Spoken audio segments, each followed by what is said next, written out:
Olá pessoal, comandante Leonardo Matos aqui, Minuto Conexão Gel deste domingo, 16 de fevereiro de 2025, muita coisa para falar com vocês aqui, mas antes de começar, queria fazer um convite para aqueles que por acaso ainda não escutaram o nosso podcast semanal, Conexão Gel 323, disponível no YouTube, Spotify, Apple Podcast, todas as sextas-feiras, já desde cedo, a síntese da geopolítica dessa semana já disponível lá. Nessa última sexta-feira, o 323 tem muita coisa interessante. Aliás, até sugiro, se você por acaso ainda não escutou o 323, dá um pause agora nesse Minuto Conexão Gel.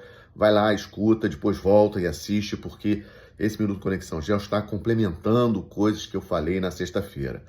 Vamos lá, por partes. Primeiramente, a questão do Oriente Médio.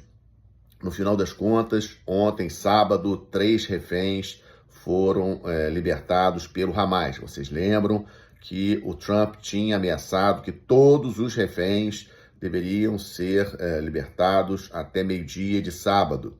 Isso não aconteceu. Eu sempre tenho dito isso, temos que ter muito cuidado em relação a interpretar o que o presidente dos Estados Unidos fala. Nem sempre exatamente o que ele fala é o que vai acontecer, mas acabou ontem, esses 3 reféns foram soltos e, por enquanto, segue o cessar-fogo entre Israel e o Hamas. Ontem também, na verdade, nessa madrugada de ontem, sábado para hoje, domingo, 1.800 superbombas dos Estados Unidos foram entregues por navio lá em Israel. Essas bombas, elas já tinham sido pedidas por Israel já há algum tempo. Os Estados Unidos estavam fornecendo essas bombas, inclusive Israel chegou a utilizar uma delas para matar o líder do Hezbollah, o Nasrallah, lá no finalzinho de setembro. Vocês devem lembrar, ele estava num bunker lá embaixo, em Beirute. Essa bomba é uma bomba de grande capacidade, só que essas bombas foram acabando e o governo do presidente Biden segurou uma última grande remessa de bombas. Pois bem, o Trump liberou essa remessa e as bombas chegaram nessa madrugada. Essas bombas, inclusive, podem ser utilizadas, por exemplo, num eventual ataque aéreo contra os sítios do programa nuclear iraniano. Bom, a terceira notícia. Hoje, o secretário de Estado dos Estados Unidos, o Marco Rubio, está em Israel, acabou de se encontrar com o primeiro-ministro Benjamin Netanyahu, conversaram muito, reforçou o apoio dos Estados Unidos a Israel, e a nossa expectativa agora, como eu já tinha falado com vocês no nosso Conexão Gel na sexta-feira, é sobre o cessar-fogo com o Hezbollah, que está com data marcada, até terça-feira agora, dia 18, terça-feira, e não temos aí nenhuma informação com relação se esse cessar-fogo vai ser prorrogado. Ainda existem militares israelenses no sul do Líbano e o Líbano estava exigindo que esses militares israelenses deixassem o sul do Líbano para poder efetivamente prorrogar o cessar-fogo. E ontem, sábado, e também na sexta-feira, na verdade, sexta-feira e sábado, muitos protestos lá em Beirute, capital do Líbano, inclusive um ataque a um comboio da missão de paz da ONU, a UNIFIL, ferindo vários militares. Muito importante essa informação. Lá em Beirute, o que aconteceu? O governo dos Estados Unidos pediu ao governo do Líbano para não deixar nenhum avião iraniano pousar no Líbano. Isso foi na sexta-feira. E aí, obviamente, vários libaneses pró-Hezbollah, lembrando que o Hezbollah também é um grupo político xiita lá no Líbano, com muita força. Esses manifestantes foram para a estrada que leva ao aeroporto, bloquearam essa estrada, e aí tinha um comboio de militares da UNIFIL. Esse comboio foi atacado, carros foram destruídos, militares, inclusive de alta patente, foram feridos, uma situação extremamente tensa. E ontem o secretário-geral das Nações Unidas emitiu uma nota de protesto com relação a isso. Então a situação ali ficou pior do que estava, ou seja, aumentou o grau de tensão Israel-Líbano e também Hezbollah versus UNIFIL. E não sei se o cessar-fogo vai ser prorrogado na terça-feira. Vamos aguardar o que pode acontecer. Mas o tema mais importante que trago para vocês foi, como eu já tinha prometido, a Conferência de Munique. É uma conferência de segurança muito famosa, acontece há muitos anos, todo mês de fevereiro, normalmente, lá na cidade de Munique, na Alemanha.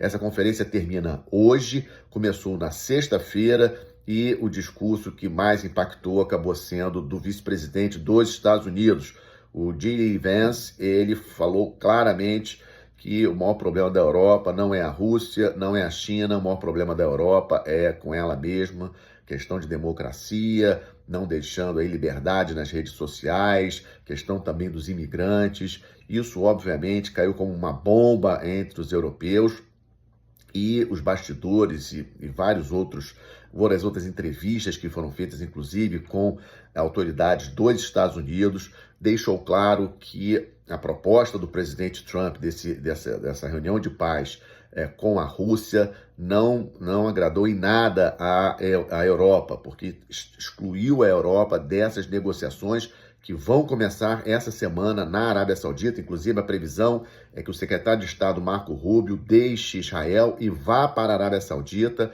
onde outros membros do governo dos Estados Unidos e da Rússia já estão reunidos para discutir a questão do acordo de paz no conflito Rússia e Ucrânia.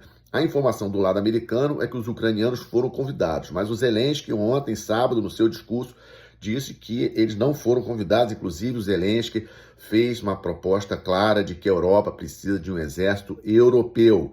E ontem mesmo, o presidente da França, Emmanuel Macron, convocou uma reunião de emergência de líderes europeus que vai acontecer amanhã, segunda-feira, em Paris, para discutir a questão da Ucrânia. O que a Europa vai fazer perante essa situação dessa negociação envolvendo Estados Unidos e Rússia com relação ao conflito na Ucrânia? Qual será a postura dos europeus? Muito importante essa reunião de cúpula amanhã. Acho que estamos vivendo aí talvez um momento de virada histórica, com a Europa se descolando dos Estados Unidos e virando aí realmente mais uma unidade de poder nesse sistema internacional mais independente. Vamos ver se isso realmente acontece. Reunião de cúpula amanhã, muito importante. No Minuto Conexão Gel desta segunda-feira, trarei informações sobre o que ocorreu nessa reunião. Muita coisa acontecendo. Lembro vocês, se vocês ainda não escutaram o Conexão Gel de sexta-feira, dá um pulo lá no YouTube, Spotify, Apple Podcast, e também não esqueçam que estamos no Instagram, Conexão Gel, com várias postagens aí ao longo do dia para manter você informado sobre esse complexo mundo que nós estamos vivendo.